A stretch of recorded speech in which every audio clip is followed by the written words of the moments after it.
Hey, what's up, everybody? It's another episode of D-Star Show, man. And we live tonight with Dope Living TV. Hey, what's up, Jordan? Hey, man. Hey, y'all, we got, man, another family member of the D-Star Show, man. Y'all haven't seen in a long time, man. Hey, what's going on, Yada? Hey guys, how's it Hey, going? and hey, Mo, I'm gonna let you introduce your team, man. Since Greg ain't here yet. It's cool. That's cool. Hey, what's going on, family? Going on. Glad to be on, y'all. Gina, she's in the back room waiting on us. Hey, hey. Hey, Greg, Dope Living TV. She be in How's that back everybody room. doing? great. How are you? Awesome. And Christopher Lane, Chris Mills Lane, in the back room. Yeah, if y'all guys don't know, man, these are big sisters right there, the Dope Living TV team, man. Hey, I catch them every day. They're in there every day of the week, man. 7 Central, right? On Dope Living TV, on Facebook Live, YouTube Live. You got shot, man. Hey, but guys, we got a good one for you tonight, man. How we start our show, and we have a lot of people write in with listener letters, man. And we got one tonight, man. And we're gonna let Yetta read the letter for us, and we're gonna start off with the relationship roundtable that way. All right. So it says, "Dear D Star Show, my name is Lisa from Atlanta, and I need some advice on a tough situation. Here's what's going on. I have a male friend whom I've known since I was 9 years old. We dated in high school, but remained close friends after breaking up. While in college, I met my husband, and we now have a happy marriage and a beautiful family. Recently, my husband was looking at old pictures of me and my childhood friend from prom. My friend came home to visit his mom, who lives next to my mom. My husband and I ran into him while leaving my mom's house. My friend gave me a big hug and I introduced him to my husband. They talked briefly and then my husband and I left. On the way home, my husband started questioning me about my friend. After hours of back and forth, my husband gave me an ultimatum: choose him or my childhood friend. I love my husband, but I feel torn. Should I have to choose? How should I handle this? I'd really appreciate the advice. Sincerely, Lisa. So Greg me said and he's Jordan, hey, Wow. hey, 'cause me and Jordan, hey, we had this letter for a while, man, and we were like, this is the perfect time to bring it, man. When we got our Dope Living family with us, so. Hey, since y'all guess, we're gonna let Gina start off first. Go ahead, Gina. Yeah, after Look, Greg is it backstage. is February 11th. She better hold on until Valentine's Day. Get that heart, girl. sound like he was cutting loose because the cuffing season was over. I don't know. Man. Hey, since Yetta is the other female on the show, Yetta, hey, what would you do? I feel like it was so much missing from the letter because it's like, why is he giving you an ultimatum because you ran into him outside of your mom's house? Like, was there extended conversation going on? I don't know. That's a heavy. You got it. In everything, I think what happened was they dated in high school. So they But dated what's in the? high school. But my question would be, why is there What's an the issue? hostility? Yeah, what's the hostility all of a sudden? When this wasn't a question before, you mad because you actually saw the pictures from high school? Is there like an underlying insecurity we don't know about? But all in all, if there's none of that and it's just straightforward what she said, I feel like, what's the ultimatum? Just give him what he wanted at that point. Like, okay, I choose you because. Yeah, and I'm thinking there may be this friendship is still going on. That it has to be for him to have an ultimatum like that. That friendships must still be going on. But sis, he's a grown ass man, okay? And you taught she introduced him. I mean, at the mom's house. If the relationship was one, you shouldn't have to worry about nothing like that. Can I interject real quick? Go ahead, Doc. Can Dr. Love Lane interject real quick? Love Lane. He is doing something. So we got to look at the bigger picture, right? Okay. For him to give her an ultimatum off after an introduction, he's doing something he's not supposed to be doing. Yeah. Okay, now let me get mine. It's deeper. It's deeper than them dating in high school and him giving her a hug and all of that. It's way deeper than that. Look. If y'all don't, number one, hey man, family, I love y'all, man. Good to be sitting with y'all again, for real. Hey, hey man, look, October to February, it's cuffing season. All right. Now, hold on, I ain't finished. October to February is cuffing season. February 13th to be exact. Okay, it's cuffing season. All right. You got to cut them off at the 13th. You got to cut them off, okay?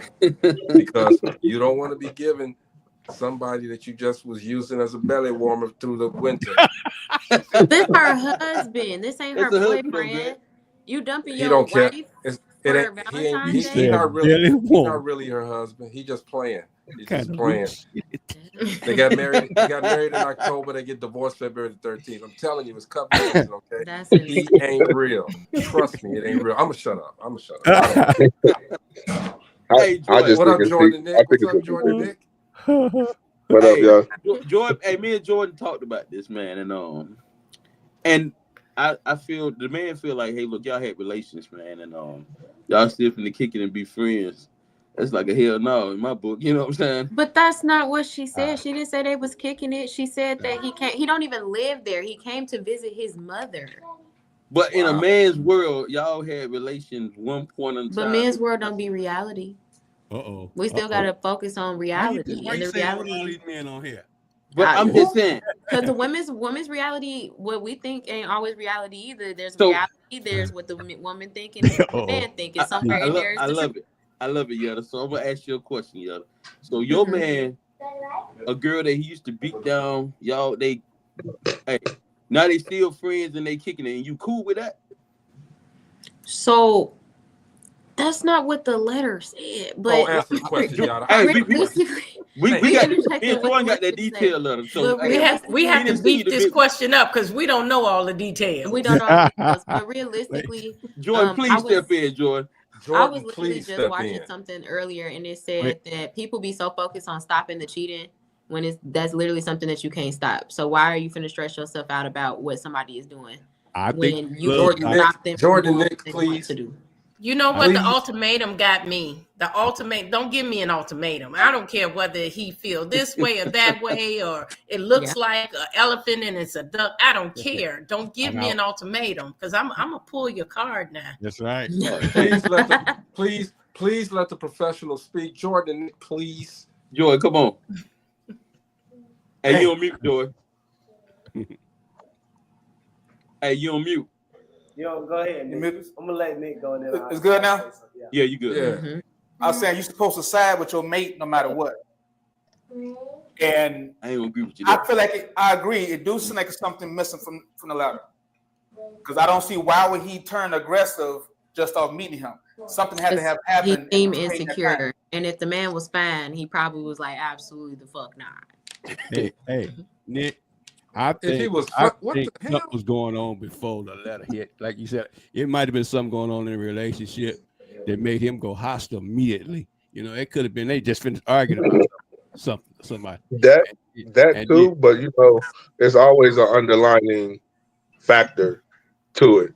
And for him to crash out like that off an introduction, it's something happening. So but remember in the letter it said he went through the pictures. So there was something in those pictures he didn't like. She said it was prom pictures. It was all hugged up and cuddled up for prom and looking nice.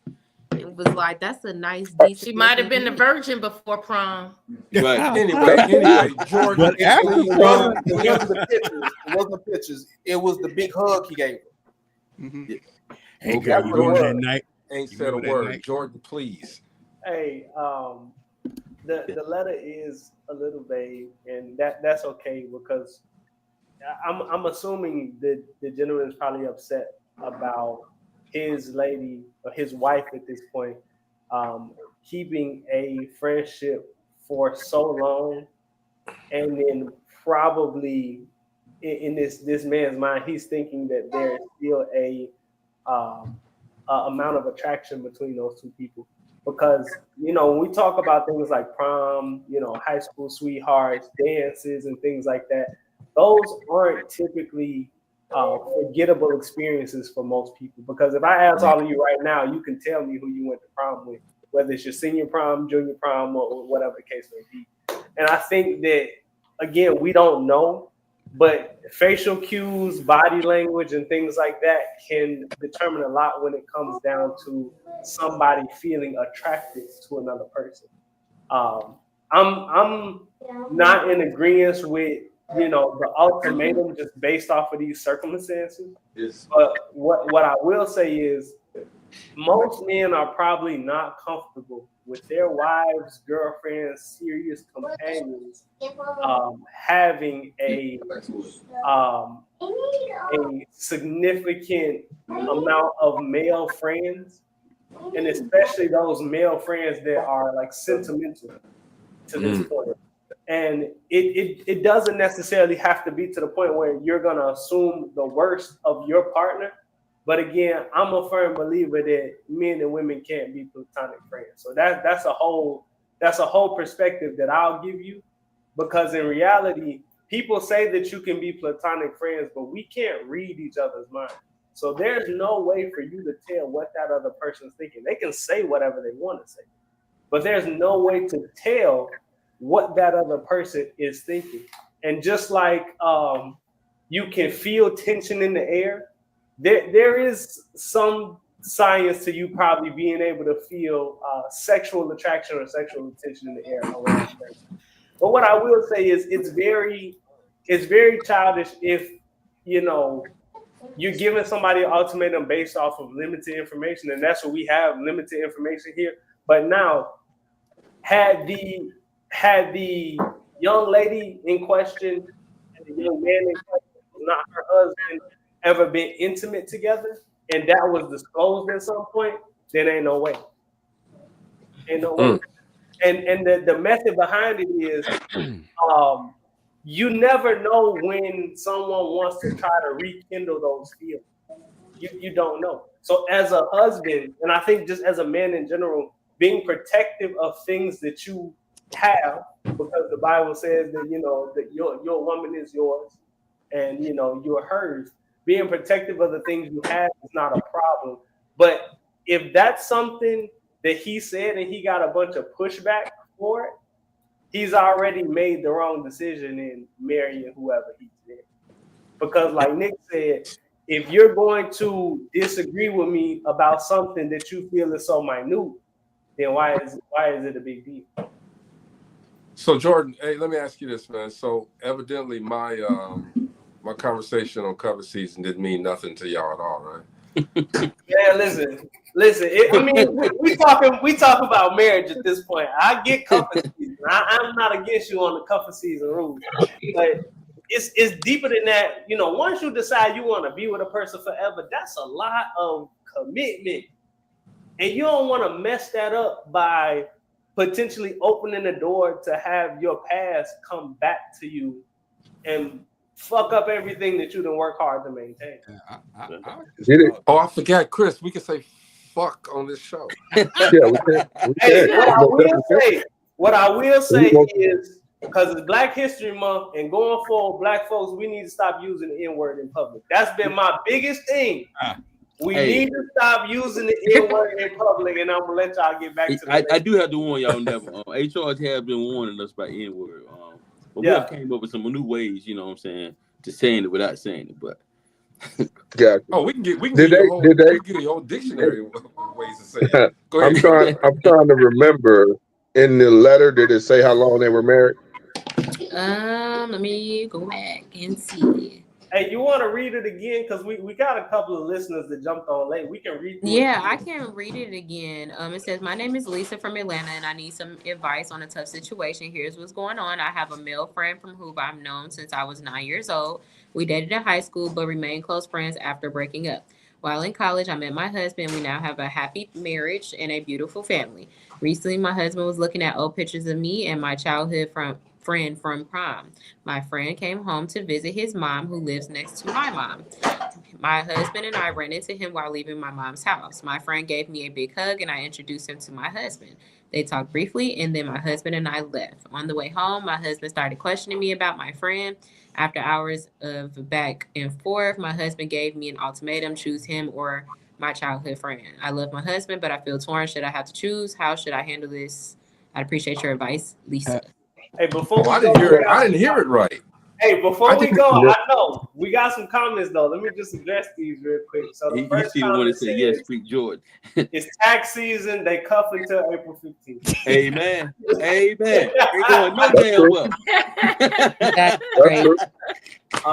They went a little longer than you, bro. We got a secondary comment. This says, Jordan, yes, Jordan, spot on. I don't know who Brianna Love is, but I appreciate that.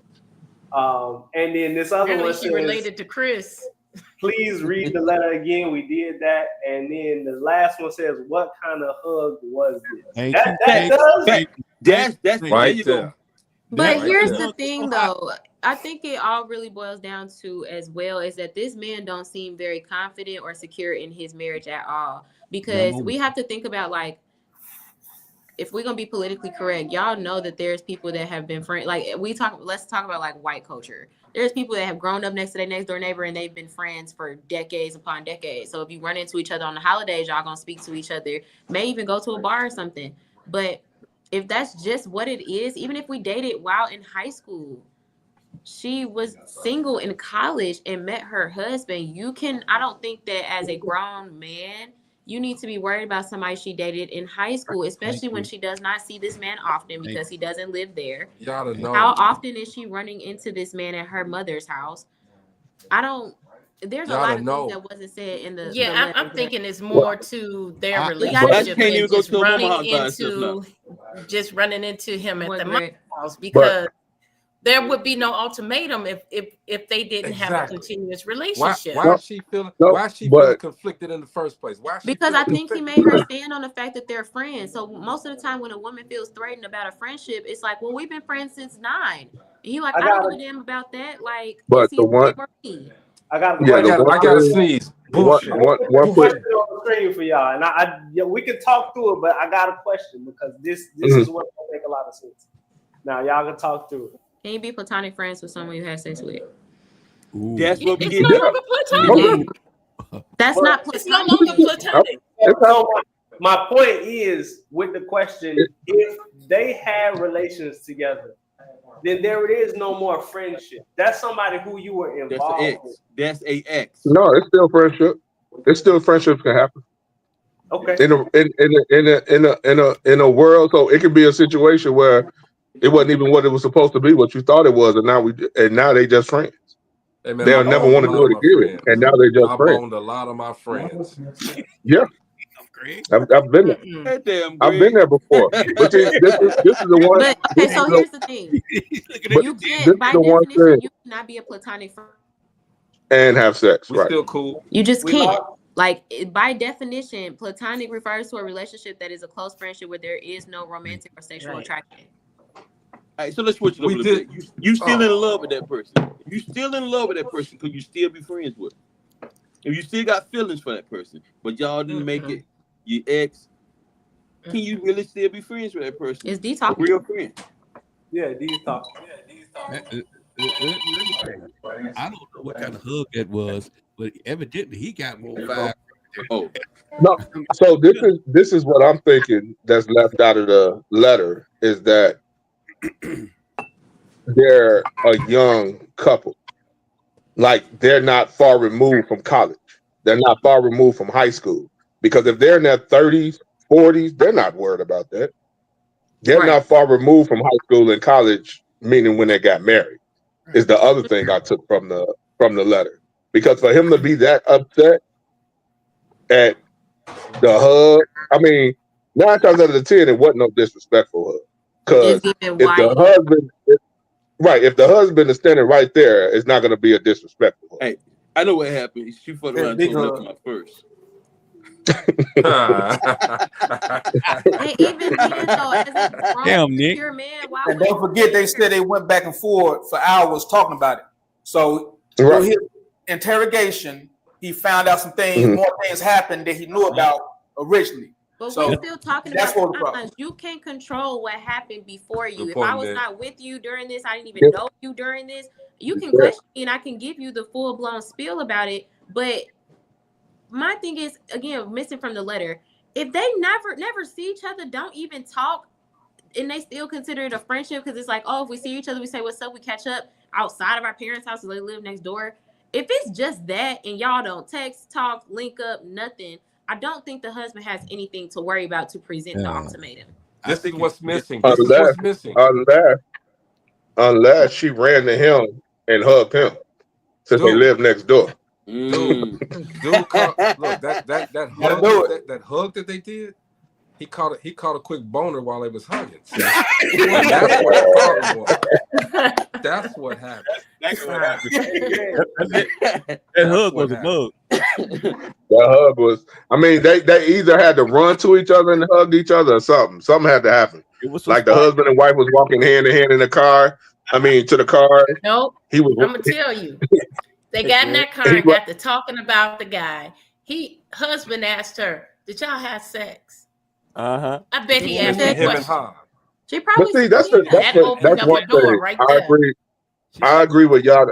I agree with y'all on that. You can't. The people that was before you can't worry about. It's you and them right now. Like he said, if it was that far removed, like we talking about people in their 30s and 40s, you're not finna get on my ass about somebody from 20 years ago. Right. From high school. From high school. That went to they prom have to be, with. They have to be let's bring up who you went to prom with. Let's make sure you don't have contact with her. All right, what if it was Denzel or Chris? I think that they not. You know me and don't care. They don't care if it's Denzel. They not too far removed from high school. Yeah, it has to be. That's just a very toxic ultimatum. Like if it doesn't present a threat, yeah, I don't feel like. But they are still friends. You can't give me an ultimatum saying don't be friends with this person if you're not still friends and talking and having conversations. They are still having conversations and talking with each other. It's not like they went to high school and this is the first time they've seen each other in 5-6 years. That's not that. But shit, the friend been knowing longer than the husband, so shit. Yeah. Hey, I done told y'all. There's a lot of toxicity. We got the letter. I want to move beyond the letter because I wanted to address some questions that we brought on to the show but 2 weeks ago. Do we address the comments that our fans? Yeah. I'm gonna get to the comments in a second. But one thing I wanted to do before we moved on and get to the comments, the letter is vague, number one, and I do believe that it's a split in opinions, and I like that because it makes for an interesting conversation. Because we have one side saying that it's okay to remain friends after you're married with someone who you had sexual relations with. And then we have the other side of the argument saying that's not comfortable, or that most men or most women wouldn't be comfortable with somebody remaining friends with people who they've had sexual experiences with in the past. And again, I take it back to that dynamic that I said earlier. I don't think men and women can really be friends because, again, you never know what the other end of that dynamic looks like. That person may still be after you, but they won't say anything about it.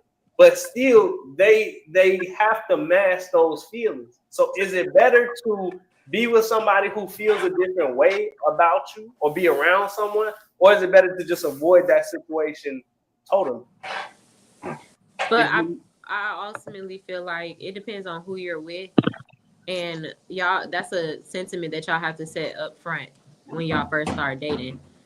Because if you have friends that you're not willing to let go of in your relationship and it becomes a problem, then y'all gonna constantly bump heads. And it's like, you should never be put in a situation where your spouse does not trust you with your friends. Yeah. But you can't be with somebody that thinks the polar opposite of that, if that makes any sense. Because I do believe that you could have dealt with somebody, it didn't mean nothing to me or that person, and be cool or be friends after that. And I'm saying there's obviously boundaries to that, but some people just don't care enough because they understand that sex don't mean as deep as most people think that it means. But again, we have to be on the same. Oh, there's Aiden, y'all. In case y'all missed him. What's up, nephew? Hi. What's going on? Right. But one thing, she did come in for advice. So before we skip along from this letter, Jordan, once again, we'll start with you, Gina. Give this girl some advice, man. What would you do? Well, I kind of agree with Jordan. Yeah, the husband should come first, but husband got to have some confidence about, and some trust there too. Don't give me an ultimatum because your confidence level is low. That's not where we're gonna go with that. But I just feel like there's more to it. But her friends should be his friends. So if he was a longtime friend, yeah, at some point in that relationship with the husband, that friendship should have been known. He should have been introduced to him. They can kick it together. You can't have a friend and I don't know who she is, and then she just pop up. Yeah, and then she just pop up talking about, hey, baby. Where'd you come from? So what kind of advice you got for you? Should she stay? But or should she go? The one thing you have to really think about when you talk about stuff like that, especially if you're next door neighbors and y'all been friends since you was 9, the parents know each other, the parents know the kids. So you can have, and it's sometimes that, and you could, and I hate to use this example because this is going to defeat my argument, but the love and basketball situation. Friend across the street type of situation, they grew up together, they end up being together type situation. You see what I'm saying? But you can also have it where you have a friend that you grew up, your parents know my parents know her. You know what I'm saying? We've been together around each other since we was 9. We the only people that we really knew, and we in high school, we dated, went to the prom together. You got people that you went to the prom with when you was in middle school and your parents put it together sometimes. In the elementary school or whatever. Like those type of things happen. So for him to get so in depth and deep, I still stick with my first answer is that he has to be doing something wrong for him to crash out like that. Damn, Dr. Love. Before you brought up that movie, he was finna forgive him. But he remember in the movie and they ended up getting it. He was. Yeah. That's true. Hey, look, that's why I said it defeats my whole argument, but it happens like that sometimes. All right, so we can move on. Yeah, go ahead. No, I'm with Chris. Something's deeper there. There's a big part of that letter missing, and it's on her side. She said something or something said in that car on the way to the crib. It's like, hey, I got to give you an ultimatum. Look, you can go with that Negro, or you can stay with this. One of the two. He the first one made me. Let me stop the play.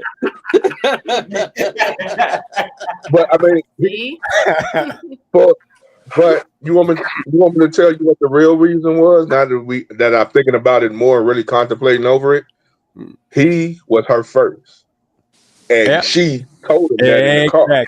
Exactly. I told you. But it's again with the confidence. Like, why are you so not confident in yourself about my first? Again, like Gaston pulled out. If they are very much so fresh out of college, and y'all only been married like 1 or 2 years, okay, understandable. But if y'all well in y'all 30s and 40s and y'all been married a while, and this person just coming up, because again, the key thing is that he came to visit his mother. And that's how they know each other. This isn't an all the time thing, and you're just now meeting this person because he's not significant enough for us to even be talking about. I went to prom with him. Obviously discovered that, but obviously he's not significant enough for me to be talking about. I introduced you when you saw him. There's been no other time that we've seen him for me to introduce you. And if we're talking about, it's not of significance. I think he just made it. He's just not very secure. If we talking about prom, and she met her husband in college, it was over with after the prom. Bingo, because prom and then graduation is right after.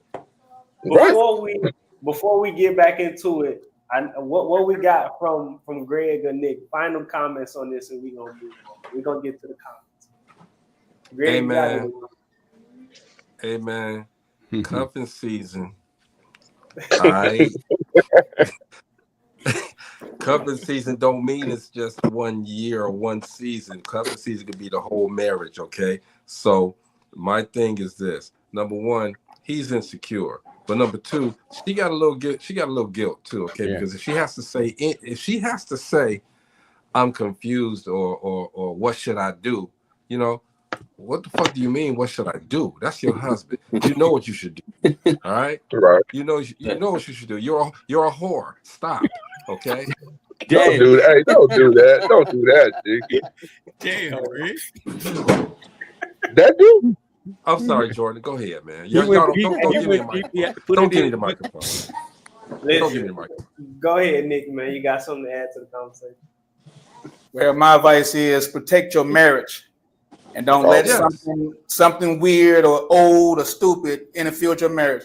If her marriage is worth more than her friendship, she need to roll with her husband. If she don't give a damn about the marriage, then stay with the friend. It's simple. Come on, Nick. You always protect the marriage. Always. Facts. But don't be guilted into doing some shit either, because he needs to be confident in himself. You're not gonna guilt me about shit that ain't shit. Well, we can't assume he don't have no confidence because we don't really know how that conversation went on the way home. But somebody had to reveal a whole lot of things. Sorry, it's lagging. My bad, Nick. Yeah. Somebody can say something that's innocent and have you defending yourself to the end of all time, to where you have to make a choice in the end. But you like, why I got to make a choice when it's not this serious? So it's like, unless you just say like, okay, well, I choose you, so you can just end the argument. Most of the time, women be confused, or people in general, because they be like, it's not this deep for you to even be given an ultimatum. Nick is right. It's cut and dry. Okay, you're gonna be with your husband, or you're gonna go on out there to the street. Period. It is what it is. It's not. If you're married, that's where you're supposed to be. Period. Okay. Period. Regardless, the good, the bad, the ugly, you're supposed to be there. Y'all work it out. Okay, for real. But hey, whatever, man. Keep your damn friend. All three of y'all go to counseling and talk about it. Keep your friend. Go ahead, Joe. Right. So we got some comments now. Let's address them. And again, we're gonna address the comments, but we're not getting back into the conversation. This one said, anytime you've had sex with someone, the souls are tied. The hug was that one kind of hug I give when I know I didn't fuck them. We gotta live in reality. Love it. What did I say? He had a boner when he hugged her, man. Go ahead. Jumped up that bad boy. This next comment says, she's leaving something out. How do you go from hugging a long-time friend from school to now you have to pick? Get out of here. Thank you. Probably grab them cakes. Grabbing the cakes in front of the husband is. If you run somebody from your school day, a whole nother thing. Hey, this next comment says, if you run into someone from your school days you had sexual relations with, then you run into that person 10, 20 years later, it is possible to be friends if you're mature and honest with the past and your current significant other. I think it can happen. I think that it's possible. I don't think that it's probable. I'll give you that. It's possible. Are you sure about that, Jordan? Hey, Jordan, I've ran into a whole lot of people I used to have sex with in high school. Yeah, there's no feeling there. Zero. I mean, but that's on your end. You don't know. On their end too. If but you still pressed about somebody that had this because years ago, baby, you wasn't even supposed to get back into it. You know how it's just the conversations that we have, Jay. Jordan, it's just the conversation that we have that I know is not there. I hear what you're saying, but this is my thing. Because we are not mind readers, because people don't often, move directly. It's rare that someone moves directly and they'll tell you, hey, I still got feelings for you. I would like to smash again. Those words typically don't come out of people's mouth. People aren't that brazen. So my point is, even if you realize that you may not have feelings for someone, and this goes to the point where I don't really think that men and women can be platonic friends. The fact is, you don't know what that other person's thinking. You don't know if those feelings may shift once they see you again. The feelings may be out the window and they may see you again looking good, driving a nicer car, making more money, whatever the case may be. And those feelings may shift again. But no one will address it. I got you 100%, bro, but this is the part that I'm saying. Even in that manner, I already set claim that, I'm already with somebody, I'm doing this. You can be whatever you want to be. It's not going to come from my end. Because so you can pursue me and come, because the thing about it is you have to set the boundaries regardless. Especially if it's 10, 20. Look, and we all know this. We see this all the time. The person that you was with or dealing with in high school don't look the same now. No. And that hell no. 85% of the time. Is it a good thing to be friends with someone who you may potentially know is lusting after you? Well, lust happens, bro. That's every day. That's the thing. It's not the feeling, but it's the act. If you're not acting on it and you set your boundary, after that, it's out of my hands. There's nothing I can do about that because I can't control somebody else's actions. My question is, why even be around that person? But you see that she wasn't around him. He came to visit his mama and they ran into each other. I'm gonna make it awkward by not speaking. I get that. Listen, I get exactly what you're saying, but I'm speaking to the point where how relationships, friendships, sexual dynamics can be rekindled over a period of time. And to me, the husband is just like, nah, I'm not even about to open this door to let this be a thing. He ain't opening the door. If his wife opened the door, she is the problem. That's why he addressed it the way he did. Other spouse, what the spouse does, like at all. You can set your boundary and say, hey, if you disrespect me in this manner, it's done and over with. But you cannot prevent somebody from doing what they want to do, no matter how many ultimatums you set, no matter how many boundaries you tell them not to cross. You're right. They're going to cross them if they want to. Okay. Let me interject this. What about the husband? The husband knowing his wife and knowing that body language when she got that hug from oh boy, something set him off. He knows her body language because he's married to her. Yeah. But Mo, you got to look at it this way too. The ultimatum didn't come until they had the hours of conversation. It wasn't the hug. It wasn't the hug. When it was the conversations that they had. It changed the whole thing. He found out he was the first one to change everything. It's probably because of defensiveness. If you ask your wife to do something or you ask your husband to do something, it's immediately met with defensiveness or with pushback, something like a simple request type of deal. It does make it look like something suspicious is going on. Because if that were not the case, then why give me hours of pushback versus, you know what? Okay, I understand how you feel. Fine. I can agree with how you feel about this, and I don't have to speak to this person or be around this person anymore. Kenyatta, I see you have your hand up, so I will yield to the lady in the white sweater. Hey, Yada, before you speak, your hair looks very nice. Thank you. All right, go ahead. Because it don't always go like that. It doesn't always go like that. You act like you don't have men that have control issues. And women are put in situations, or let's not even say just women or men. Let's just say people in general have control issues. If you put me in a predicament where I feel like I got to defend myself, I'm going to defend myself. It's not giving you pushback. It's just you're now attacking my character as if I would do something to you when you should know me better than that. So why are we having hours-long conversation when you should know me well enough to know that I wouldn't violate our marriage this way? So I don't see it as pushback, and that's always the way it seems. Is like, because you just didn't bow down and say, okay, you must be doing some shit because you're giving me pushback. It's like, no, I'm not. We're having a conversation.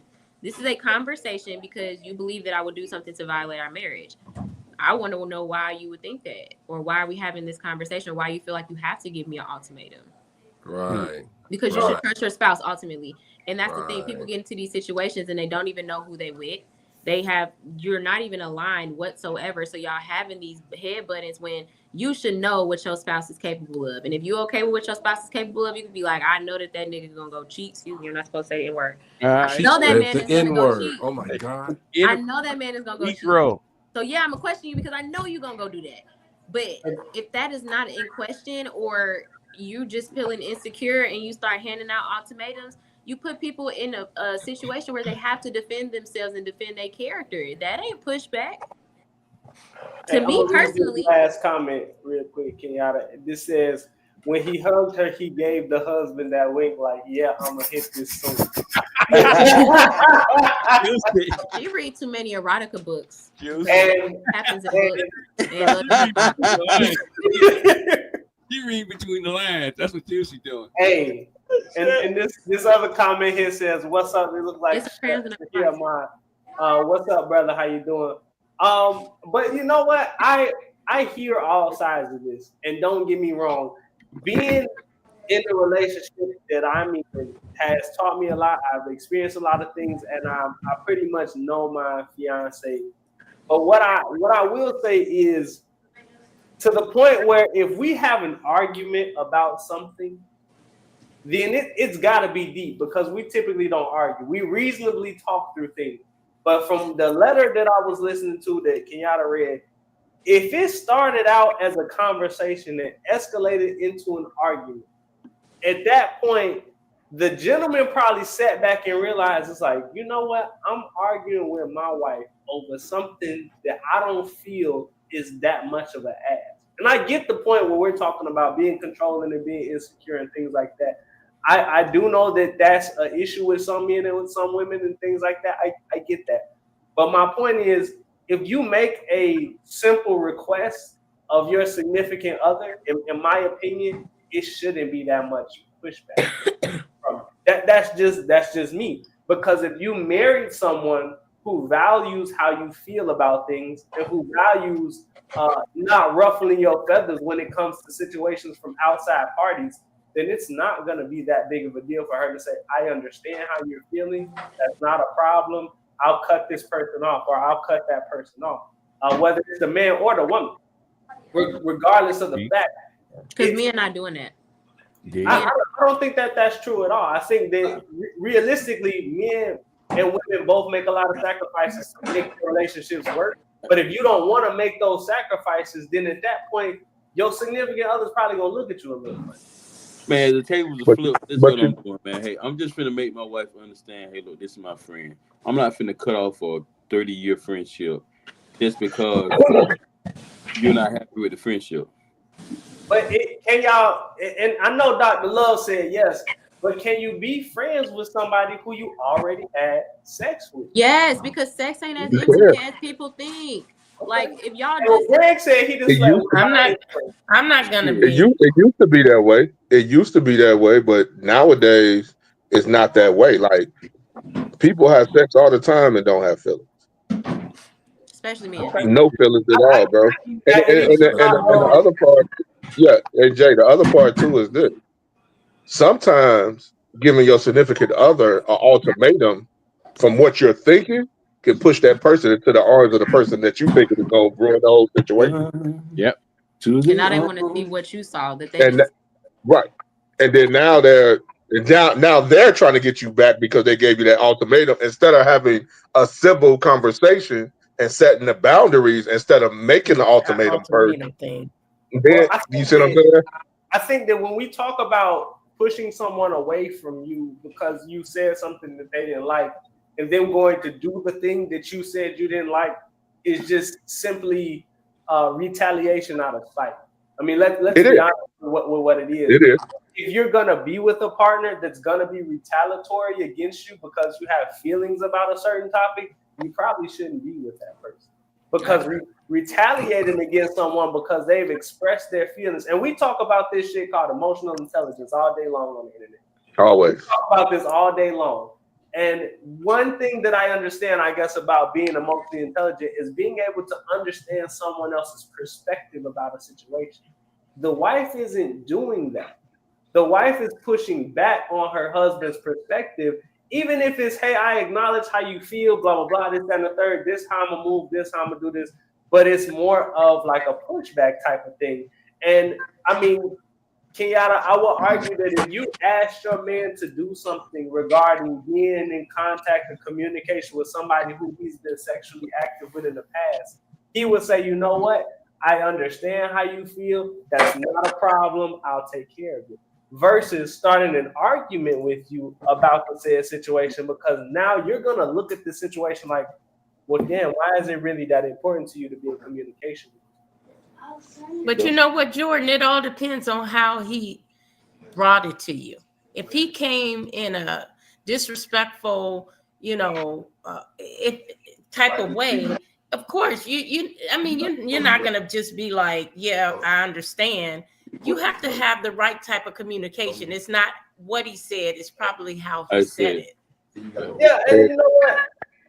I'll sympathize with a portion of that because it is a certain way to address and handle and approach things. You're 100% right.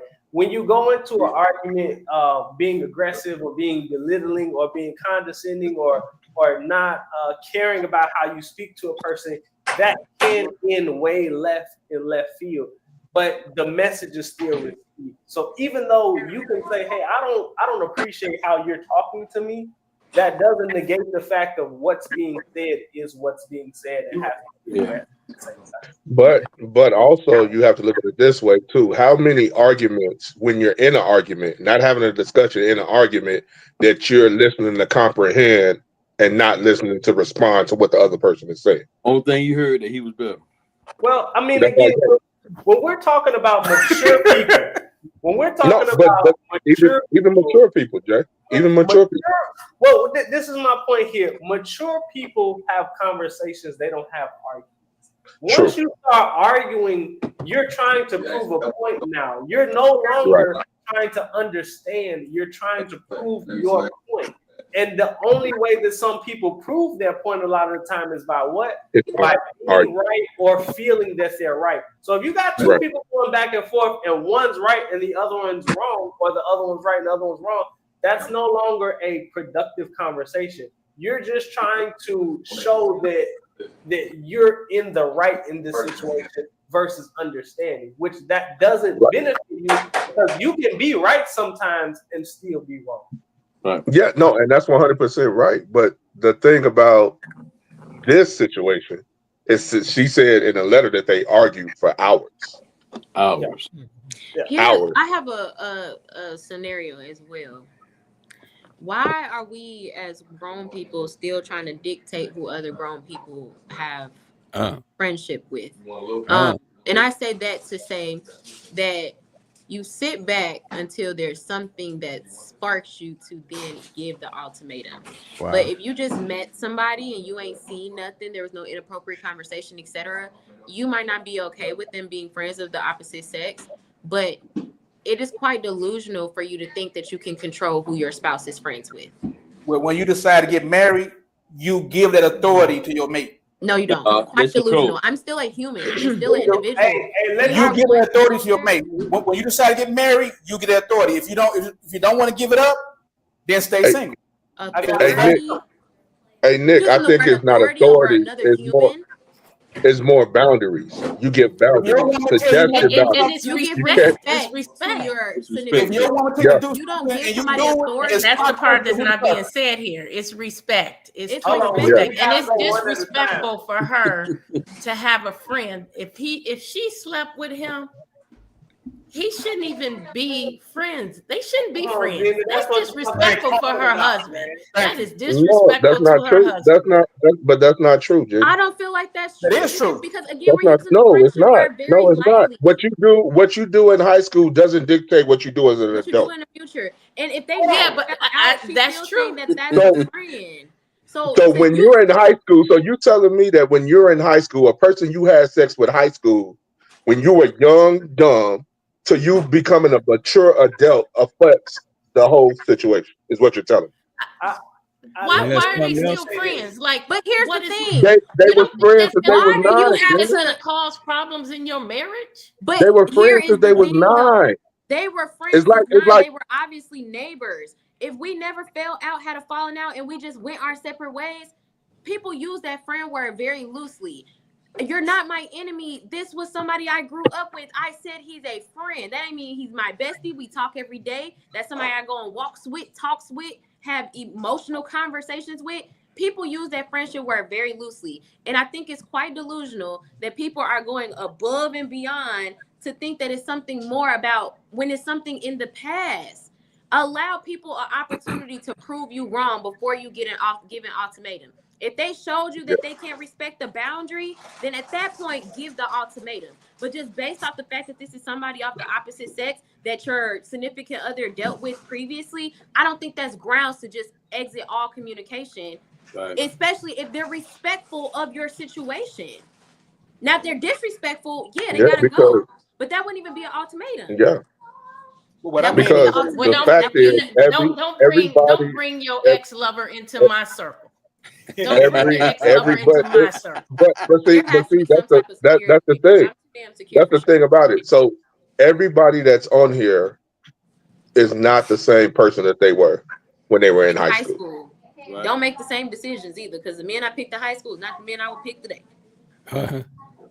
Okay, I get that. And Nick, you was gonna say something, but it was a lot of going on when you was gonna say something. What was you gonna say? Shit, I don't even know. Okay, Hey, let me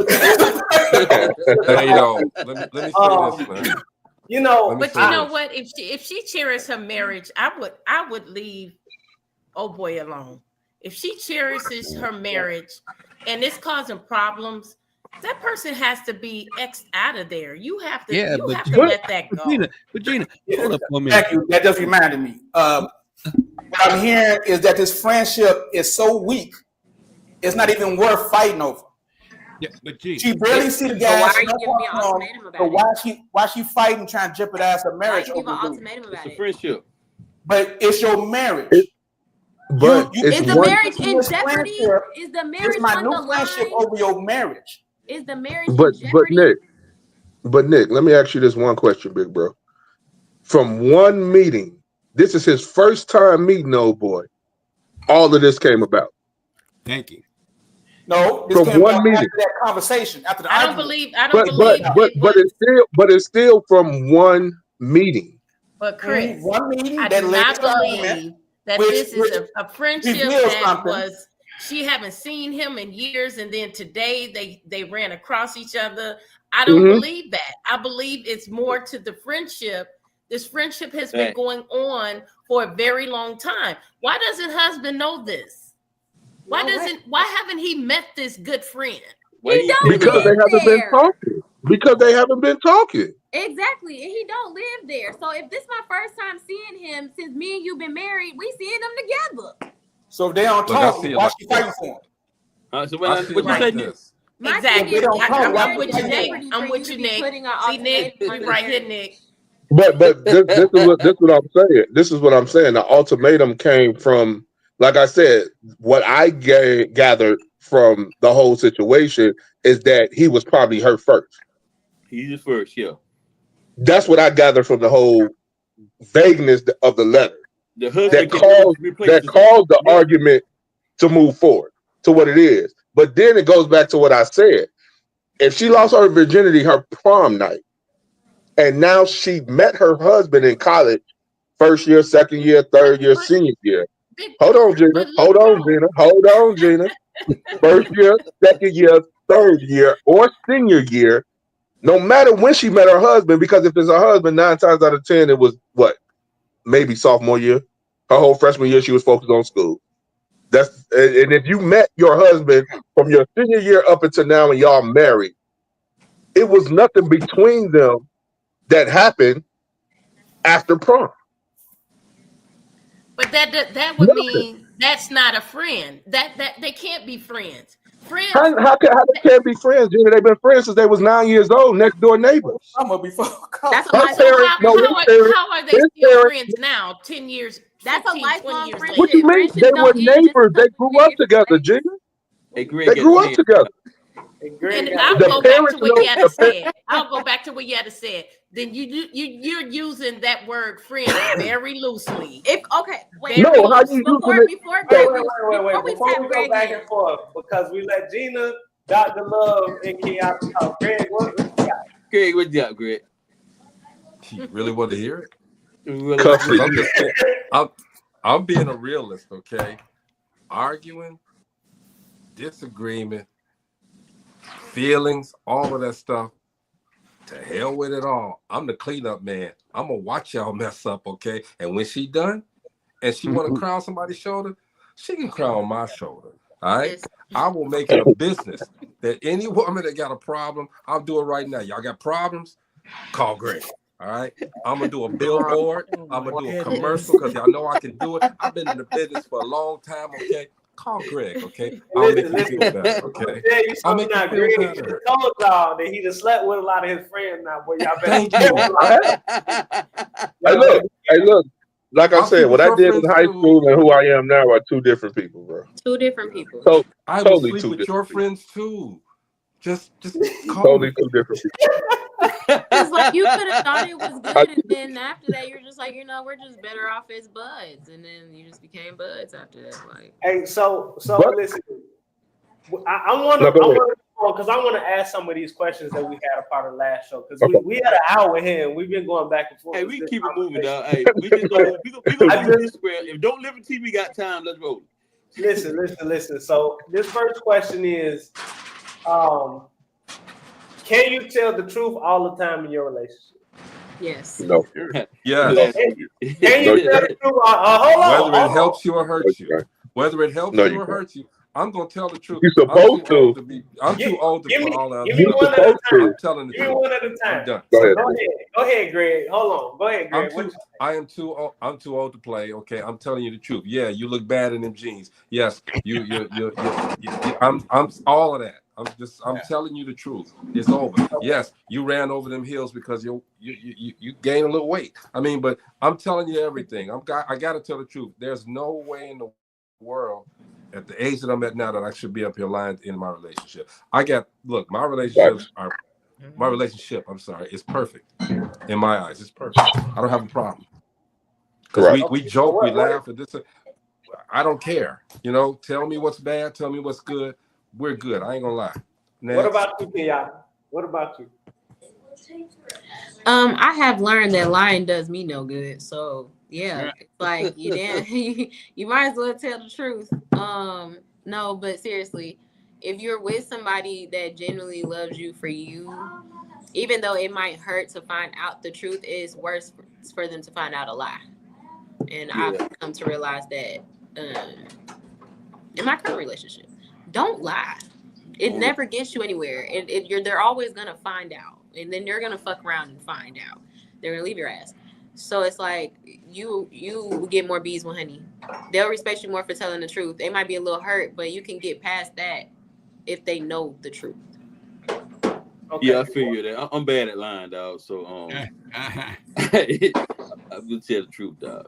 Yeah. Okay. So now for the people who said no, because I heard somebody say no, and my answer is also no. But I said no. You can't say no reason. And only reason I say no is because it's phases in a relationship. It's the beginning phase, which is the newlywed phase, where you're trying to, like we always talk about on our show, and I hate to use the word representative in this fact, but you're basically trying to show the person that you're with that, yo, I'm with you, for you, no matter what it is. But then you get to like, when we get older, I'll be 48 in a week. You know what I'm saying? And I'm like, look, I'm just going to tell you what it is. But it's phases to get to that point. You can't start off with it depends on what the conversation is about. Like Greg said, if it's clothing, all of that, oh, baby, you look good. You look great. Do you look like our gay way, baby? You look good. You look great. I want that. You see what I'm saying? But if you're going to the fact of if it's something that you did that was infidelity wise, cheating wise, you gotta put it on the table. Don't hold it in, because the longer you hold it in, it's gonna mess up when you do tell it. Mm-hmm. I don't know, because you had the time right then and there to tell the situation. Like I said, it depends on the circumstances of what you're telling the truth about. I don't know. I think you ought to tell the truth all the time, because you just don't introduce. You introduce something you don't have to introduce into the relationship. And that's secrecy. I mean, I'm been 110 with her. She's been 110 with me. The success of mine, and I've been with mine for 30-something years. So my success has been being truthful, being able to communicate. The biggest thing is communication. Regardless of what, we go to these little talking head things. The biggest thing is communication. And I tell any young person that's getting married, you marry your best friend and the people that you tell everything to, and it's usually all truth-based. Most of it is. So. What about you, Jenny? Look, we all grown. What is the reason to lie? There's no reason to lie when you're grown. When you're a kid, you're gonna lie because you don't want to get a whooping, or you don't want to get on punishment. But you've grown, so why is there a need to lie? First of all, I'm not gonna do anything that I have to lie and hide. That's the first thing. So you have to realize the actions that you take, there's going to be a reaction. So if you're doing things that you have to lie, then that's where the problem is. But again, even so, you're grown. Tell the truth. What's the worst can happen? Right. Nah. Well, Nick, you want to go or you want me to go? Well, I say no. Oh, okay. Why you say Okay, no? Nick, you just said no. Well, I look at it like this. Let's say your relationship only has a certain amount of arguments that it can withstand. And all these little petty arguments about shit like who left the fork in the sink or who didn't put the tissue back on the roll, shit like that, that's cutting into your allotted times to argue in your relationship. So let's eliminate the petty arguments. If it's something major, yes, be truthful about that. But look, oh baby, I cooked. Did you eat? Nah, baby, I ain't eat. No, damn well you ate on the way home from work. You work a hard day, so you work. So you stop the All right. Nick, circumstances, right? Baby, you ate. No, I ain't nothing. We lie, and it's a reflex. But it's a petty lie to keep down petty ass arguments and shit. That's Then when I find out you lied, Nick, that I see that rapper in the car, then I'm Hey, Jordan had that shit, man. I don't know why you left the trash in your box. I get you one too. I get you one too. Hey, Don't trip. when I initially asked this question, with me and D were talking, and I said, "Can you tell the truth all the time?" And D said, "Yep, hell yeah, 100%." And I say, so if you know your woman cooking and you stop and get food on the way home because you starved, I'm talking about real touching you back. You gonna tell her you stopped and got food? Hell no, you ain't gonna tell her you stopped and got food. No. It's something you're gonna do. So yeah, I agree with Nick. There is some things that you have to tell the truth about. It's absolute. It's all the time. You should be a good fucking person and tell the truth about it. But it's other things, little petty stuff, and you know, like for example, when I planned my fiance's engagement, I had to lie a lot about what I'm doing, where I'm at, who I'm talking to, because it's a surprise party. So there are times where you may not be able to tell the truth for, the sake of having a cohesive relationship, having a better relationship. But there are times where, tell the truth. That's the easiest way out. But I don't think it can be every single time. Imagine if we all couldn't lie. Imagine if nobody could lie. The world will be a little messed up, in my opinion. Even more messed up than it is now. People ain't ready for that type of truth now. They're not ready for it. You got to be real with yourself. I feel like stuff they had to lie about if they knew that they couldn't lie about it. Because most of the time people do stuff knowing or thinking that people not going to find out. But if you know they're going to find out, I guarantee you they'll think twice, maybe even 3 times about doing it. But they'll still do it. Yeah, some people still do it. They still do it.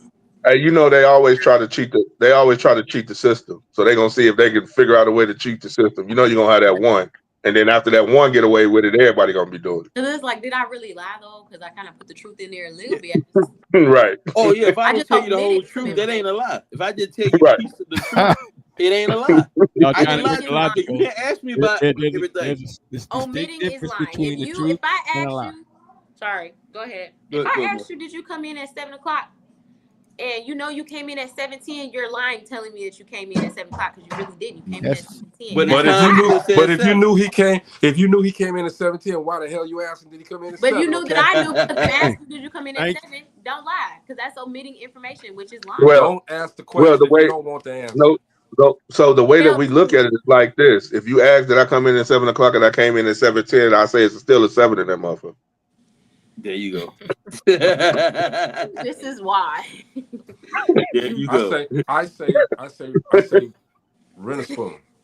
Rent a spoon. Yeah. This is why women live longer than men. Let's talk about that. Yeah, statistics show that. Go ahead. It's the logic. Like if it was 7 o'clock or 7:10, it was still 7, so I was still right. It's like, yeah. Oh. But you was late for work. And you're supposed to be at work at 7 o'clock. You still late. But why would a woman? Go ahead. Go ahead, D. I'm sorry. Go No, ahead. sometimes I just don't understand why do y'all act shit y'all already know. Thank you. Because I want to see if you're gonna lie. I can answer that. They asked us to see if we're gonna tell them the truth. Tell me That's the reason why. Now that is the reason, Chris. That's the reason. That's the reason why they want to see if we're gonna be 100 with them. That's insane. Don't ask me if you don't want to know the answer. That's what I'm saying. I'm gonna tell you the truth on everything. Don't ask me if you don't want to know the answer. Good, bad, or ugly. I want to know the answer. That's why I'm asking. Like some guys, like it's ask you, hey, look, like you ask a woman, was he better? You really don't want to know that shit. You know what I'm saying? You don't want to know that. You should want to know. You should step your game up. You should want to know. Step your game up. Mm-hmm. With somebody better than you for you, you should step your game up. My thing is, if as long as I can still got you climbing up the walls, I don't care how good he was. Baby, was my vagina dry? Yeah.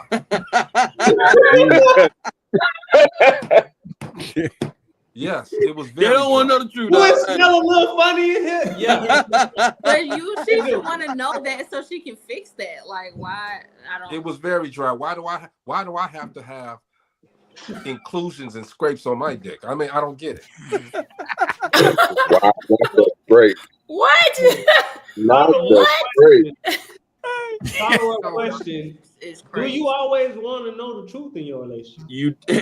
No, some shit you don't want to know the truth of, bro. Real Do talk. you want to know the truth all the time? Hey, your mom said, tell me the truth so I can move the way I need to move. The key word in the relationship.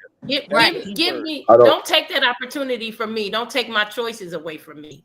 Give me the truth so I can make a decision of whether I want to go or stay or whatever the case may be. What you were saying, Mo? In the relationship. That's the key word. Hey, sometimes the truth ain't the best thing. You know what I'm saying? Sometimes you don't need to know exactly what went on. I gave you the preview of what happened. You know what I'm saying? No. You got it. You gave the trailer. I gave you the trailer. I gave you the trailer part. Hey, what happened? You gotta get the whole thing. You gotta get the whole thing. Like she said, like you can't take away that choice from somebody because 10 times out of 10 times out of 10, we know that like women accept men cheating all the time, and they honestly would be respecting it more that they tell the truth. And it's like, okay, I could forgive you, but what I can't forgive is the lie and the runaround that you gave me to try to prove that you cheated on me. I'm gonna tell you one question. The truth. One question motherfuckers always ask. They always ask this question: how many partners do you have? Nobody. No, really, come on. How many people really tell the truth about how many partners? Because at 30, I'm gonna tell the truth. 40, 50 years old, I tell the truth about it. At 30, 40, 50 years old, why we still talking about it? Hey, I think. Hold on, because this is an interesting topic. I said this shit a minute ago. It depends on the number of bodies, and this is to me the logic behind it. Oh, hold on one second, Joy.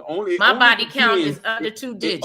It only tell you that, so I'll tell you in a minute. A man My can body say count he is had under 2 digits. A man can say he had 5, 10, but when a woman tell a man, "Hey, look, I had 12 bodies," that's gonna be. I'm gonna be 100. It doesn't matter. It ain't never a problem with me. It ain't never a problem with me. We going to get tested together. As long as you clean, whatever you did before me, I ain't worried about it. As long as you clean, I tell you to tell them thank you for training you for me.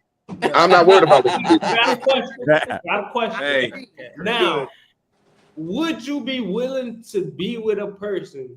And this is male or female. Would you be willing to be with a person that honestly tell you they got over 100 bodies? Not in a serious relationship, no. Hold on. This is what I'm talking about. This is the truth that most people don't want to hear. Kenyatta, I see you got your hand up. Give me a second to bring this home. This is the truth that most people don't want to hear. And I'll sit up here and argue y'all until I pass out. That most men and even some women, most men, once that number get a little too high, your chances of having a serious relationship are out the window. It's over. It's over with. And hold on, Kiana. I know. And the reality behind it is we need to start telling our young people, like you said, Dr. Love, the decisions that you make in high school will certainly impact you into your adulthood. There is no ifs, ands, or buts about That's it. true. Those things are going to impact you no matter what you do. Because if you go to jail at 14 years old, that's still going to impact you when you get 40. It's not going to matter what happened in between the time. It's going to impact you. And it depends, though. You said what? It depends. It depends, though. I know a lot of people that went to jail at a young age that own their own businesses. I'm not saying that you can't be a successful person, but it's still going to impact you. There's going to be trauma that you've probably experienced at that age. If you went to jail, that's going to impact you into your adulthood. That's my point. Jordan, if you yelling that thing and 3 or 4 brothers answer, then hey, look. What you got, man? Wait. When you ask the question, whose own is it? And the dude said, mine. Right, yeah, it's mine. It's mine. What you got to say? You put your face down there and you get Go ahead, yeah. Here's the reason why I believe that numbers do not matter. Because we only think about the consequence of the number. But there's no consequence, and typically people do not care. But it's like if you did 1,000 dicks and now they feel like your vagina is stretched out, or like there's men just running around saying they had sex with you. Okay, that's the consequence of the bodies. But if you have no consequence, then why does it matter to you how many people I slept with before you? Because you can't dictate what I did prior to you. Wait, let me bring this home. If I'm not hitting no wall, something wrong. Let me bring this home. Let me bring this home. Because you already know what I'm about to say about the science behind that. That like babies can stretch out vaginas, but like a penis, come on now. It's not even as big as a baby's head. But excuse me? When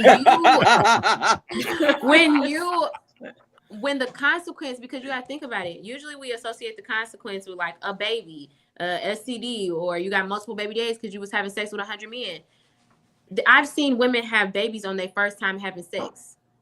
I've seen people catch an STD on their first time having sex, or they had 2 bodies and they had the same thing. The number does not matter. If you are 30, 40, 50, 60 years old, I would assume you're a seasoned person. And if you're not, I'm probably not trusting you to run up in this thing anyway, because you don't know what you're doing if you're not seasoned. The only reason this conversation matters is because we always associate it to women as a downfall, but men, when they have a higher body count, we look at them as experienced. And it's like, the conversation be obsolete to me. At this grown age, why do your number matter to me? You cool? Can I say something real quick? Go ahead. I got to get out of here, okay? But I want to thank you guys, the D-Stark Show. You guys have been down for us for quite some time, okay? D, you especially, when we became recipients of the National Black Radio Hall of Fame, man, you were there for us, man. This show is always going to be a part of Dope Living TV.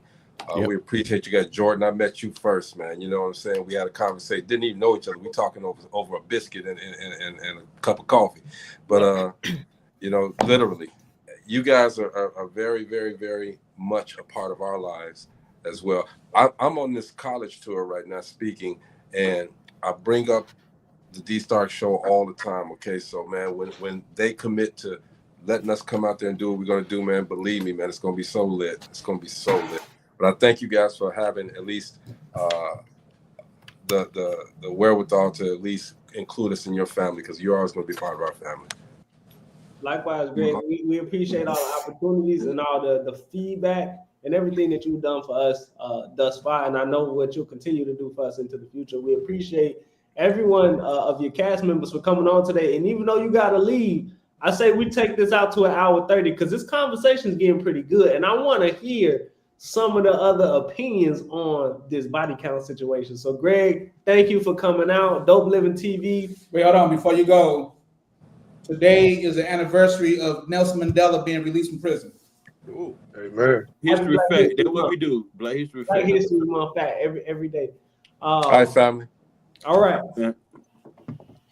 So Kenyatta, you were making a point by saying that 100 bodies, 1,000 bodies, 1,000,000 bodies really did not matter to someone who's trying to look at you for a serious relationship.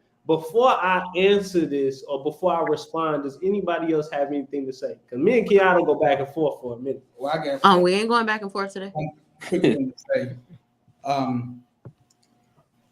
Body counts matter because you're not saying I had sex X amount of times. You're saying I've been with X amount of people. So what's wrong with you that you cannot sustain a relationship that you got to have so many bodies? Why should I get involved with someone who cannot hold down a relationship? So if we have sex every day as a couple and we rack up thousands of times we had sex, that's a big difference when you having thousands of partners. It looks bad. As a matter of fact, it's disgusting. Who does it look bad to? Does it look bad if you did that? It looked bad to the human race. We're not animals. It does show a lot. But it. My bad. Go ahead, Jordan. My bad. Oh no, I was just gonna say one. It shows a lack of discipline, especially a lack of sexual discipline. And to the point that Nick said, I'll just add to this. I'm on a very strict diet right now. I can't eat no red meat. I can't eat nothing fried. There's a lot of foods and things that I can't eat, and it takes a lot of discipline to do this. So when we talk about sexual discipline, when we talk about body count, we talk about having the ability to say, you know what, I don't have to sleep with everyone I come across.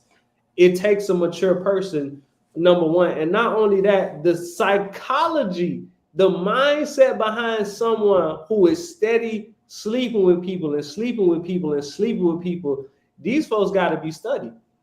They got to be studied because I understand sex is good. I get that 100%.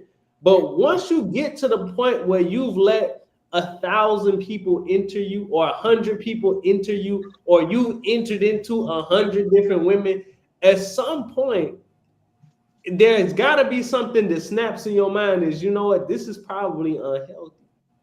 Because you're creating bonds with these people, you're creating ties with these people, and you don't actually have intentions on being with them. You're just using them. And if you want to be a user, then I guess that's okay. But that's what it is, bottom line. You don't have any discipline. You don't have any restraint. And people who lack discipline and lack restraint are often not looked upon as productive members of society, as a collective.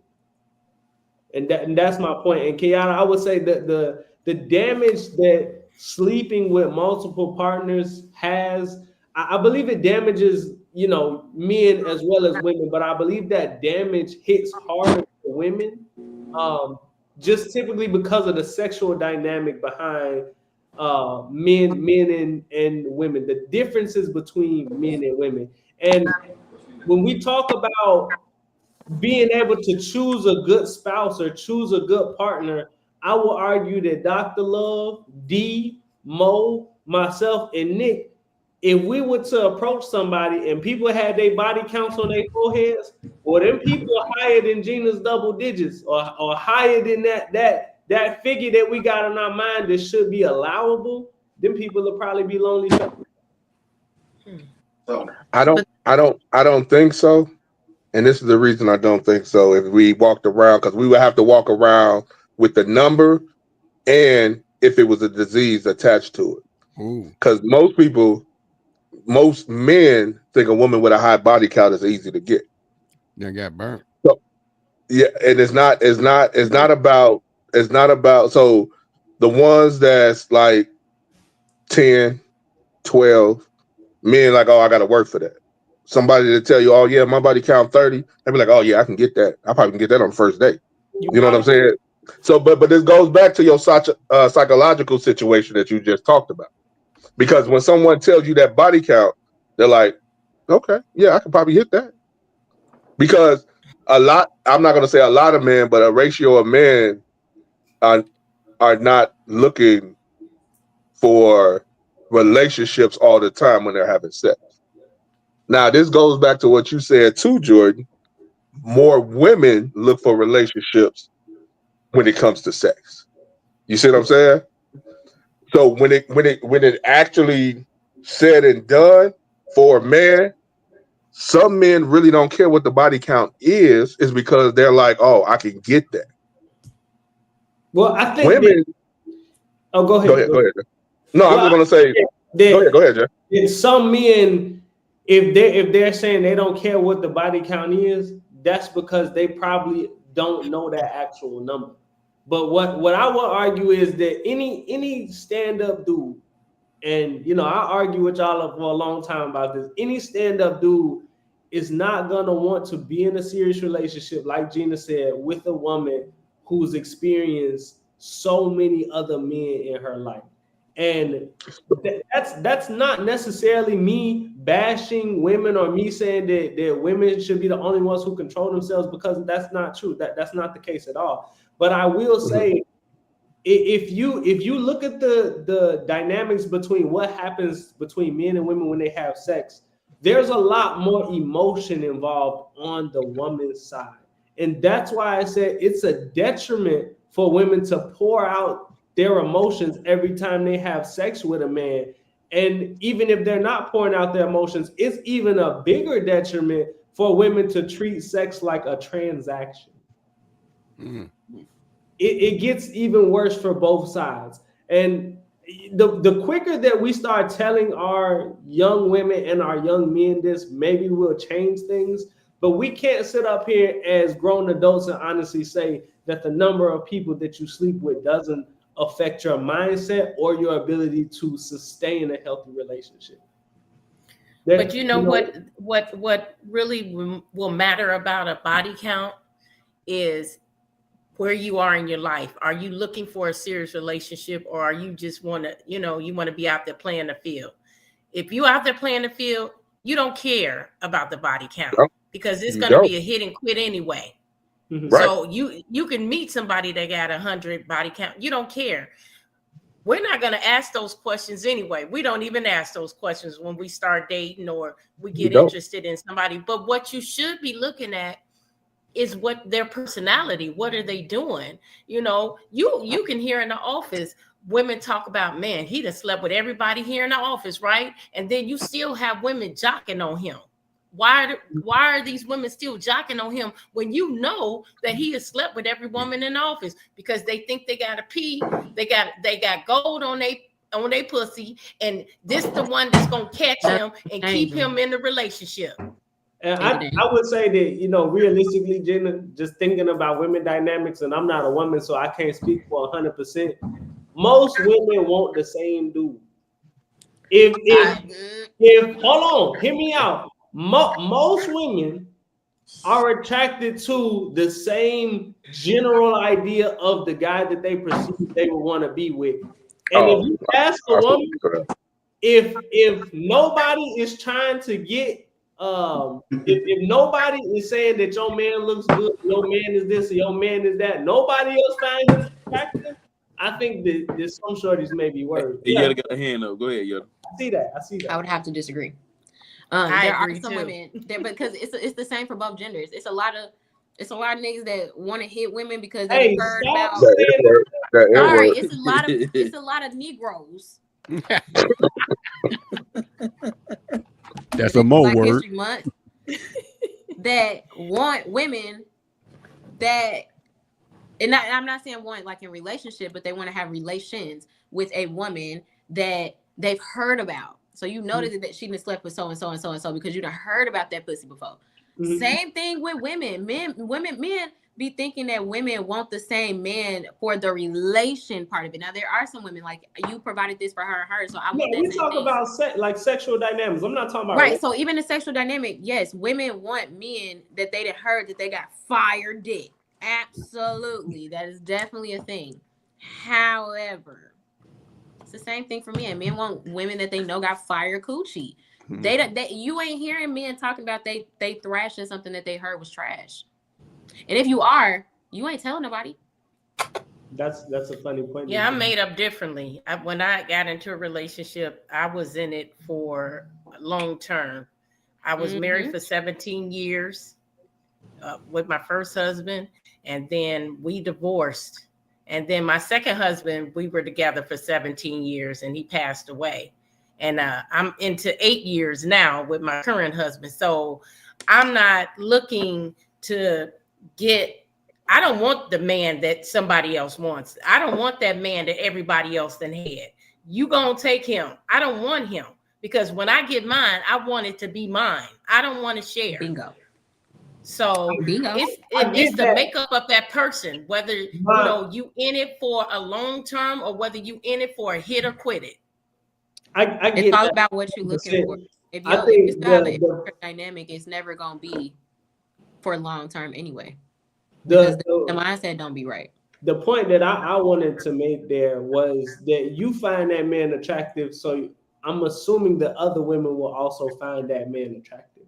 That's anybody though. It could be somebody ugly, and somebody finds somebody attractive. They might not be attractive to you, but they attracted to somebody and a couple other people.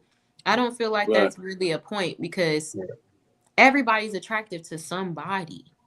Okay, I'll get that. I got this last question, and then we'll be at an hour 30 after this. So this last question is on the screen now. Is whole phase necessary? And then this is for men and women. So again, don't think that this is just about men. This is for men and women. And I'm gonna have Nick go first because he ain't said nothing in a minute. So what you got to say, Nick? Is a whole phase necessary? And if y'all want me to define whole phase, typically is defined as sleeping with a large number of people over a short period of time. It's necessary. Now you asking, is it necessary for? Is it necessary for me to go through it, or for me to any person to go through? For any person to go through it, is it something that is a rite of passage? Is it something that is needed to fulfill someone in order for them to move along with their life? Yes, it is. Okay, why?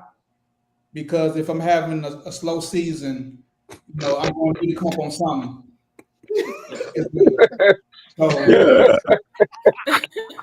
But as far as me going to whole phase, it's not necessary. But like I said, hoes does have their use. So yes,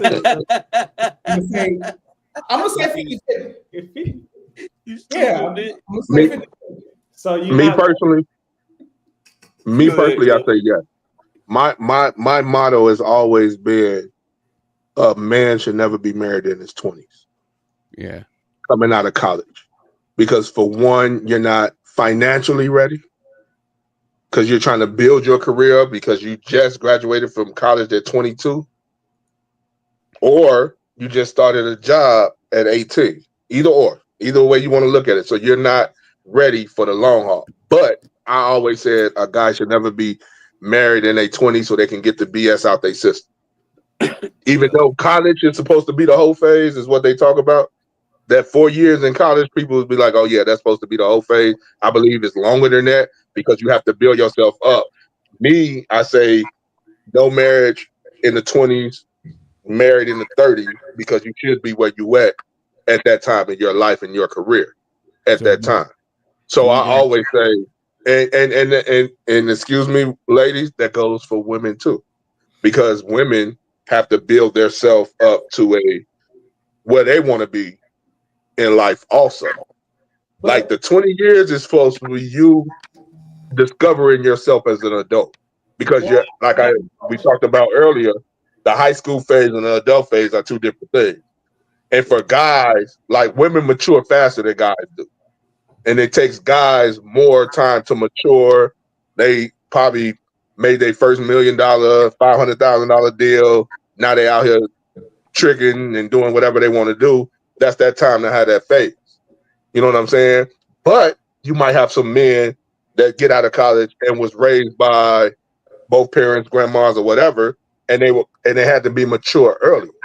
You know what I'm saying? Because of the way they was raised and what they saw growing up. Most of the time the whole phase happened because in a parent situation, they saw their father doing something, they was living with their father. They saw their mom doing something, they was living with their mom, or they was living with an auntie that was doing something out there. And you sometimes are what you see, but you don't see it yourself as that. But it happened because it happened and you saw it psychologically happen. So for me, I say yes, a whole phase is needed. Mine was a decade. Yours don't have to be. That was just for me. Yeah. You know what I'm saying? That was what I said. I was like, yeah, I'm not getting married in my 20s. I want to be at a certain plateau in my life before I get married. I ain't calling mine no whole phase. It was more of an addiction. You know what I'm saying? Once I tried it, I kept wanting it. You know what I'm saying? It's more of an addiction. You know what I'm saying? So, but hey, you're right. In your 20s, man, because I made that mistake. You know what I'm saying? Your 20s, thinking you're gonna settle down in the 20s, it's more out there that you, as a man, you want to experience. You know, so you feel like you need to experience. You know what I'm saying? But it seemed like once you said I do in the 20s, you really didn't, because it's a lot of other stuff right there. Like, damn, you know what I'm saying? Because still trying to find yourself. Because at a single stage, you can react on some things, but when you say I do and married, and I actually with my ex, I'm saying that was the issue. You know what I'm saying? We got married too early. You know what I'm saying? And and it didn't work because of the fact was I wasn't really ready. She wasn't really ready. It's other people that's out there. We still want to try or do other things, and it was like, shit, you know, damn, I'm married though. But you at this age, like all my friends doing it. You know what I'm saying? My homeboy kicking it. He got XYZ girls coming in and out. You got to know as a person, hey, look, I'm done with trying to take pussy. You know what I'm saying? Because me, it didn't stop when I got married going to the club. Every Thursday night was college night. I still went to the club. So my mindset was who I'm taking home tonight. You know what I'm saying? That was still my mindset. But now I'm looking out there, damn, my girl here with me. That's who I'm taking home tonight. But I see all the other shit out here I can be goddamn grabbing. You know what I'm saying? I wasn't ready. Hey, so what about you, Mo? I didn't call it whole phase either. I didn't call it, I was sowing my royal oaks. That's what I was doing. Hey, look, that's the before 80s. That's the word for whole phase. Sowing your royal oats. That's the before the 80s name for whole phase. But I got. What about you, Jenny? No, I never had those phases. I cherish my body too much to just be giving it to anybody. It's not that you've had one, but do you believe it's necessary now for people to transition into being? That answer is going to be different from a woman than it is for a man, because you know, when you guys had those phases, you know, y'all put on a pedestal. When women had those phases, then you know they look down upon. But I don't think it's necessary to have those phases. I just don't think it's necessary at all. For what reason?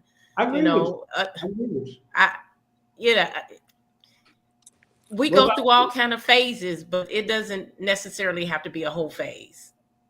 What about you, Kenya? Because I agree with Gino on that point. Yeah, could be live. Yeah, no, I agree with that, because I always think that women are talked down upon for having a whole phase, and men are praised and championed for it. So I don't feel like it's necessary. I think that people feel like it's necessary because they have a fear of missing out. So they feel like if they settle down now, that they're missing out on what they didn't get to experience. And some people are okay with what they didn't get to experience. So I feel like it depends on the person and their personality. Because if you feel like you're missing out and you know that you're going to go out there searching for something that you never got, then obviously you need to take your time to sow your wild oats and figure out what it is you want in life. But if you feel like that you are a monogamous person and you don't want to go out there doing that, then you may not feel like it's necessary. You're like, okay, I'm with this person. This is who I want, and that's who I'm dedicated to. I don't need to search for what I didn't have. So I don't feel like it's necessary. I feel like it just depends on the person and what they feel like they need for themselves. Okay, and listen, I hear y'all fellas, but I'm with Gina and Kenyatta on this one, and it's more so about the fact that you can enjoy your life, you can get experiences, you can gain values in your life, and you can be single without having to sleep with a bunch of people to do that. The reality is that there is going to be a time in your life where you probably will have relations, like sexual relationships with more people versus a different time in your life. But is it necessary to become an adult? No, I absolutely don't think it's necessary. Because when I talk to some older people, because I'm kind of old, you know, y'all may put it together, but I'm kind of old at heart. When you talk to some older people, some of the best relationships that have lasted through decades, through the ages, were from a person getting with a person, that person just being their person. And again, if that doesn't work for everyone, that's totally fine. But back to that body count, running that number up just because you feel like you have to, or just because like you were saying, your friends is doing it, you're peer pressured into it, does not necessarily mean that you're going to be any better off in your life. Reality is, I said it earlier, that mentality behind both men and women is gonna be difficult, and it's gonna be wearing on psychology when it comes to your access to being able to sleep with men or being able to sleep with women. When we talk about these whole phases type of deals, yeah, you can run those numbers up. But the question I would have is, why do you feel like you need to? Why is your value tied to how many people you do or don't sleep with at a period of time in your life? And I don't think that it's necessary, again, because you sleeping with as many people as you can in a short amount of time, what does that do for you? What does that do for you? For either the man or for the woman? I think that it deteriorates our values on the other person. It makes you see people as just a sex thing versus actually potentially getting to know that person or wanting to be with that person. Because the sex could be great, but the personality behind that person could be shit. Yeah. Or the personality could be great and the sex could be trash. So again, when we're running these numbers up and we're saying, well, you know, I got to do my thing and this, that, and the third and blah, blah, blah, whether it's men or women, I do agree with Gina and Kiata that women do get criticized way more for it. And again, I made my point on that during the last question that I asked. I'll give you that, but I don't think that it's something that is necessary to have. I get that you should have experiences across the board, you know, as a man and a woman, if you want to please your partner, but doing it, getting a bunch of bodies in a short period of time is kind of diabolical, man. It is, but this is I'm not going to say the fact behind it. It's pretty much what we've been talking about this whole time here. What Yada said and what Gina said. When you have somebody that's good at it or have somebody that's bad at it, the person that's dealing with the bad person is looking for somebody else. The person that's good at it is being told that they're good, and they're telling their friends or people around them that's good. And then now he's fighting off other people. It's not a way that, okay, like you said it here, isn't necessary. It just happens that way. Like men, our way of thinking sometimes is that we're always on the hunt. Yeah. You see what I'm saying?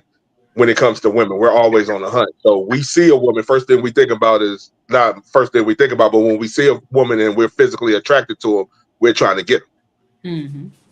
You know what I'm saying? So that's where it comes in with the body count. That's where it comes in with the phases, because most men think like, yo, once I hit it, okay, I got it. What's next? But this is my thing, and I get your point. Where do we start telling people that you need discipline? And I'm not even talking about just sexual discipline. When we talk about discipline as a society, that's not eating too much.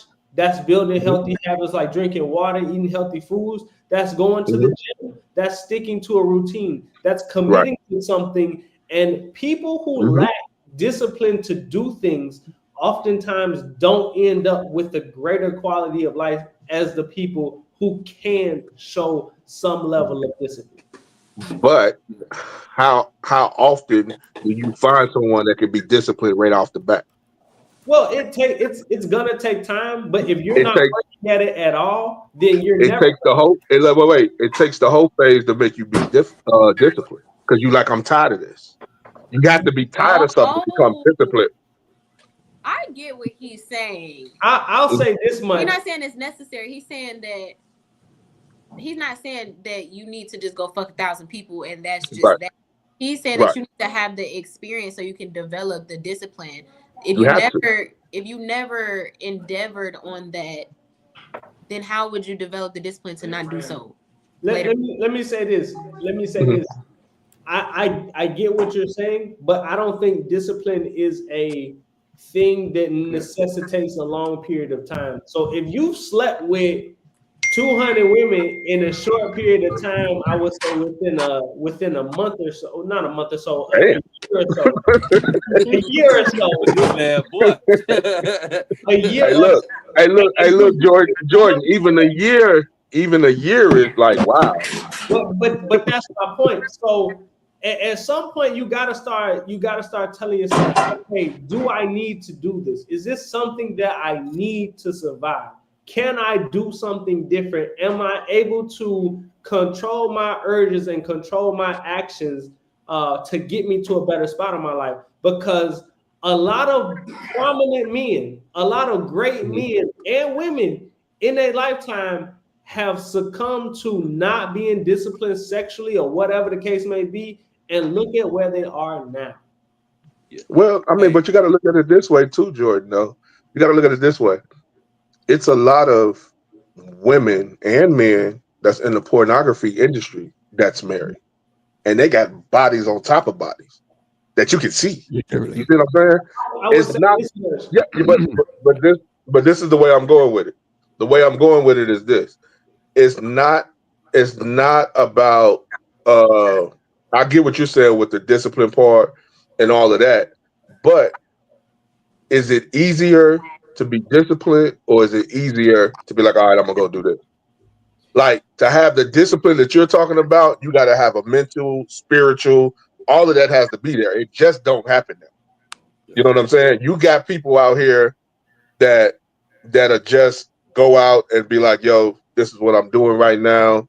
You know what I'm saying? I have to experience this to see if I like this, because you might get it for the first time and it's the best thing you ever had. It's pretty much like the joke that Eddie Murphy used to tell. If you've been starving your whole life, somebody give you a Ritz cracker, you say, oh, this is the best damn Ritz cracker I ever had before in your life. And then if you eat that every day, you get tired of it and be like, oh man, I want a saltine, I want a sandwich, I want something different. Yeah. You know what I'm saying? You have to build up to it. You know what I'm saying? It's not just, now I get what you're saying. You got some people that was mentally disciplined because they was raised that way when they were younger, up until now. They had that example there. Mm-hmm. Yeah, but you got a lot of people that didn't have that example, so they basically, it's like you're living it, you're going through it while you're living it, because you didn't see that example. You didn't have the blueprint on how to be disciplined and do this and do that and do the other. Because to some people, sex is an addiction, like drugs, like alcohol, like all of it. You know what I'm saying? So it's really levels to the discipline, but you have to go through it to be like, yo, I'm tired of this. We had Michael Collier on our show. This is the last thing I'm gonna say. We had Michael Collier on our show, and a lot of people didn't know that he was an addict for 29 years out here doing comedy. Man. It was a point where he was like, man, I can't do this no more. You know what I'm saying? And he was a functioning addict. You have functioning sex addicts out here. So, I mean, like, it's different levels to it. I get that. Go ahead, yo.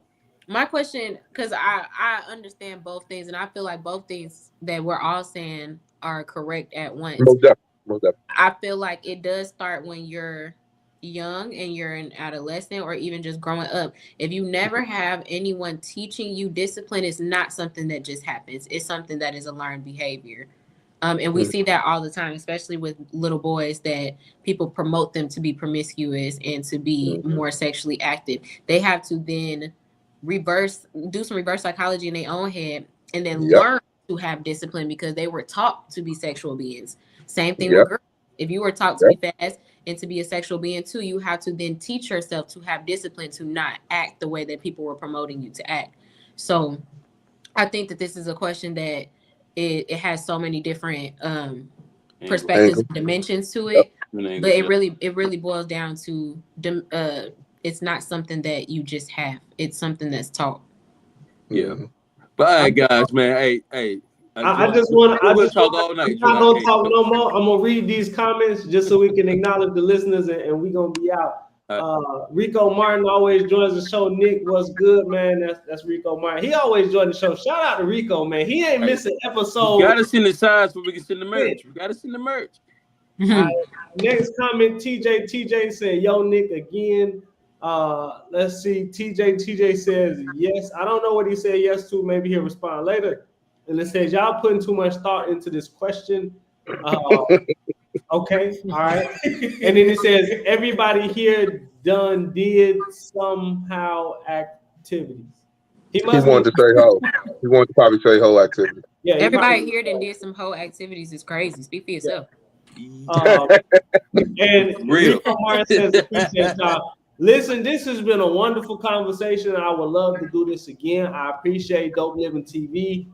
Gina, Mo, Dr. Love, thank you for coming out. Kenyatta, also always a pleasure to have you on. And any last comments, man? Anything anybody want to say before we close out?